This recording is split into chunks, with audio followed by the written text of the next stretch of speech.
তার একটি কবিতা, জীবনের হিসাব।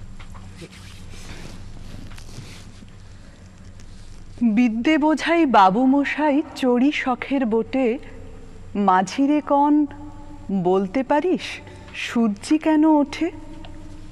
চাঁদটা কেন বাড়ে কমে, জোয়ার কেন আসে? বৃদ্ধ মাঝি অবাক হয়ে ফেলফেলিয়ে হাসে। বাবু বলেন, সারা জনম মরলি রে তুই খাটি, জ্ঞান বিনা জীবনটা তোর চারি আনাই মাটি।